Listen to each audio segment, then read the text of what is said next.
રાજકોટમાં ફરી દારૂડિયા કાર ચાલકે સર્જ્યો અકસ્માત। શહેરના પ્રમુખ સ્વામી હોલ નજીક સર્જાયો અકસ્માત। કાર ચાલકે દારૂના નશામાં કાર ચલાવી સર્જ્યો અકસ્માત। દારૂડિયા કાર ચાલક દ્વારા નાશની હાલતમાં કાર અથડાવી વીજપોલ સાથે।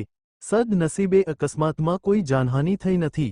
સ્થાનિકો દ્વારા દારૂડિયા કાર ચાલકને પકડી કર્યો પોલીસ હવાલે। સ્થાનિક પોલીસે નશેડી કાર ચાલકને પકડી આગળની કાર્યવાહી હાથ ધરી।